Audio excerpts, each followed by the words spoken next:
Stock మార్కెట్లో invest చేసి మీ డబ్బులు డబుల్ చేసుకోవాలనుకుంటున్నారా? సుందరరామిరెడ్డి గారి లైవ్ సెమినార్ కి అటెండ్ అవ్వండి. హాయ్ అండి, అందరికీ నమస్కారం. నేను మీ వేణుగోపాల్ రెడ్డి. సంయుక్తంగా విద్యార్థులకు అవసరమైనటువంటి అనేక వీడియోస్ మనం చేస్తూ ఉన్నాం. దాదాపు 2 నెలల నుంచి యునైటెడ్ స్టేట్స్ ఆఫ్ అమెరికా యుఎస్ఏలో జరుగుతున్నటువంటి H1B వీసాల ఇష్యూ కొంచెం సద్దుమణిగింది. అట్లా వాళ్ళు ఏదో కొంచెం అటు ఇటు ఉన్నారనగానే ఇప్పుడు మరొక కొత్త ఇష్యూ అక్కడ రావడం జరిగింది. ఈ ఇష్యూ పేరే ఓపీటీ. ఓపీటీ అంటే ఏంటంటే ఆప్షనల్ ప్రాక్టికల్ ట్రైనింగ్ ప్రోగ్రామ్ అన్నమాట. సో ఇది ఇంటర్నేషనల్ స్టూడెంట్స్ ఎవరైతే అక్కడ చదువుతుంటారో వాళ్ళకి హెల్ప్ చేయడం కోసము ఈ యొక్క ప్రోగ్రామ్ అనేది నిర్దేశించబడింది అనమాట. సో దీని మీద మాగా మూమెంట్ ఎవరైతే మేక్ అమెరికా గ్రేట్ అగైన్ అని ఎవరైతే మూమెంట్ చేస్తున్నారో వాళ్ళందరూ కూడా వీళ్ళంతా వైట్స్ డొనాల్డ్ ట్రంప్ యొక్క సపోర్టర్స్ అనమాట. ఈ సపోర్టర్స్ అందరూ కూడా ఈ ఓపీటీ ప్రోగ్రాం వల్ల వాళ్ళ యొక్క ఉపాధి దెబ్బతింటుంది అనేది వాళ్ళ యొక్క అభియోగం. సో ఈ ఓపీటీని లేకుండా చేయాలని వాళ్ళు పెద్ద ఎత్తున నినాదాలు చేస్తూ ఉన్నారు. సపోర్ట్ పాయింట్ ఆఫ్ వ్యూలో మనం తీసుకున్నప్పుడు 65% అమెరికన్స్ ఇటు H1B వీసా మీద కానీ అదేవిధంగా ఆప్షనల్ ప్రాక్టికల్ ట్రైనింగ్ ఓపీటీ మీద కానీ వాళ్ళు వ్యతిరేకంగా ఉన్నారు. కేవలం ఒక 20-25% మంది మాత్రమే దీనికి ఓకే అనేటువంటి పరిస్థితి అక్కడ ఉందన్నమాట. అసలు ఈ ఓపీటీ అంటే ఏంటి అని మనం చూసినప్పుడు మన పిల్లలందరూ కూడా అక్కడ ఎంఎస్ చేయడానికి వెళ్తుంటారు. ప్రధానంగా మన పిల్లలు ఎక్కువగా వెళ్ళేటువంటి కోర్సెస్ ఏదైతే ఉన్నాయో ఇవి మనకి కంప్యూటర్ సైన్స్ కోర్సుల్లో వీళ్ళు ఎక్కువ మంది పిల్లలు వెళ్తూ ఉంటారు అనమాట. వెళ్ళినటువంటి వాళ్ళు కోర్స్ అయిపోయిన తర్వాత వాళ్ళ యొక్క రిలవెన్స్ ఫీల్డ్లో ఎక్స్పీరియన్స్ పొందడం కోసము 1 year పాటు వీళ్ళకి అక్కడ వర్క్ చేసుకునే దానికి పర్మిట్ అనేది ఉంటుందన్నమాట.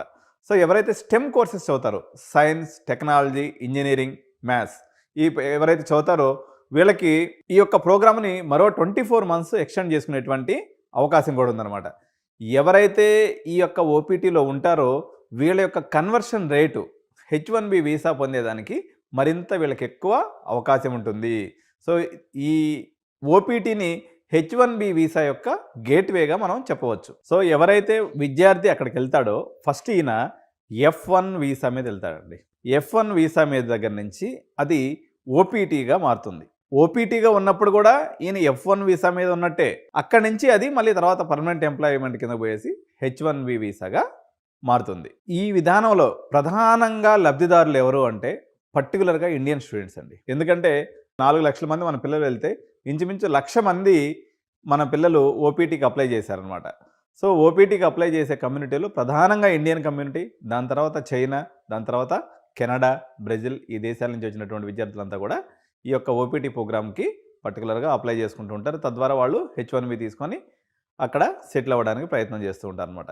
సో ఇప్పుడు మనకు 2 రకాలుగా దీంట్లో ఏ చిన్న చేంజెస్ చేసినా అంటే ఈ ఓపీటీ యొక్క డ్యూరేషన్ తగ్గిస్తారని చెప్తున్నారు. మేబీ అది ఉన్నటువంటి 3 years కాస్త ఓన్లీ 1 year మాత్రమే చెప్పొచ్చు. ఒబామా పీరియడ్లో ఇది ఇప్పుడు వచ్చేసి 36 months ఏదైతే ఉందో 29 months ఉండింది. సో అనదర్ 7 months అప్పుడు పెంచడం జరిగింది. సో ఇప్పుడు మళ్ళీ పాత విధానానికి వెళ్తారా లేదా కేవలం 1 సంవత్సరానికే పరిమితం చేస్తారా? ఇది ఏది చేసినప్పుడు కూడా ఓవరాల్గా మన యొక్క డాలర్ డ్రీమ్స్ మొత్తం కరిగిపోయినట్టే. ఎందుకంటే ప్రధానంగా మనం 40 నుంచి 50 లక్షల రూపాయలు ఇన్వెస్ట్ చేసి యుఎస్కి వెళ్తున్నాం అన్నట్లయితే దాని యొక్క ప్రధాన ఉద్దేశం ఏంటంటే ఈ 2 yearsలో ఎవరైనా మనకి యుఎస్ చేసే పన్ను ఏంది అంటే 1 year ఫీజు కట్టేసుకుంటారు, బ్యాంక్ గ్యారెంటీ చూపించేసుకుంటారు, అక్కడికి వెళ్ళేసి పార్ట్ టైంలు చేసుకుంటూ ఫీజు కట్టుకుంటూ ఓపీటీలో వచ్చిన డబ్బులతో ఇంకా మిగిలిచి ఇంటికి కూడా పంపిస్తూ ఉంటారు అనమాట. అయితే ఇప్పుడు పరిస్థితులు బాగాలేవు, అక్కడ కూడా పార్ట్ టైం దొరకట్లేదు, ఇబ్బంది ఉంది. కానీ నేను 3 years బ్యాక్ లేకపోతే కోవిడ్కి ముందు సిచ్యువేషన్ కానీ చూసుకున్నప్పుడు పార్ట్ టైం వాళ్ళకి కంఫర్టబుల్గా దొరికేది. వీక్లీ 20 hours పాటు వీళ్ళు పని చేసుకునే అవకాశం ఉండేది కాబట్టి కంఫర్టబుల్గా వీళ్ళు వర్క్ చేసుకునే వాళ్ళు ఓపీటీలో ఉన్నప్పుడు వీళ్ళు ఫుల్ టైం కూడా వర్క్ చేసుకోవచ్చు అన్నట్టు. సో ఈ మొత్తం ఈ యొక్క వీసాలకు సంబంధించి F1 వీసా అనుకోండి, లేకపోతే ఓపీటీ కానివ్వండి, లేకపోతే H1B వీసాలకు సంబంధించినటువంటి యుఎస్లో దీన్ని ఏదైతే డిపార్ట్మెంట్ చూస్తుందో వీళ్ళని United states citizenship and immigration services అని అంటారు. దీన్నే షార్ట్ ఫామ్లో USCIS అనే పదంతో పిలుస్తారండి. ఇది గుర్తుపెట్టుకోండి, USCIS. సో ఇది ఒక డెఫినేషన్ ఇస్తుందన్నమాట. అంటే ఎవరికి ఏ విధానాలు ఉండాలనేది, ఏ రకంగా ఇంటర్నేషనల్ విద్యార్థులకి ఎటువంటి వీసాలు ఇవ్వాలి, లేకపోతే వాళ్ళ వర్క్ పర్మిట్స్ ఎన్ని రోజులు ఉండాలి, ఇవన్నీ కూడా డిఫైన్ చేసేది ఈ యొక్క UCICS అనేటువంటి వ్యవస్థ అనమాట. సో మీ అందరికీ తెలిసిందే, ఎవరైతే ఫుల్ టైంలో అక్కడ ఎంఎస్కి వెళ్తారో వీళ్ళకనేది ఈ ఓపీటీ అనేది అందుబాటులోకి వచ్చేస్తుంది.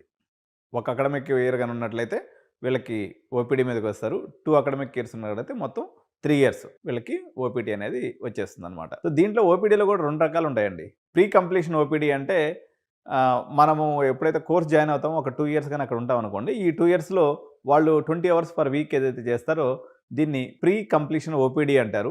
సో ఎవరైతే కోర్స్ కంప్లీట్ అయిపోయిన తర్వాత ఫుల్ టైమ్ వాళ్ళకి సంబంధించినటువంటి వర్క్‌లో ఉంటారో దాన్ని పోస్ట్ కంప్లీషన్ ఓపీడీ అని దీన్ని ఈ రకంగా పిలుస్తూ ఉంటారు. సో మొత్తం యూఎస్‌లో ఉన్నటువంటి ఓపీటీ స్టూడెంట్స్‌లో ఇండియన్ స్టూడెంట్స్ యొక్క బేసు 30% వరకు ఉంటుందండి.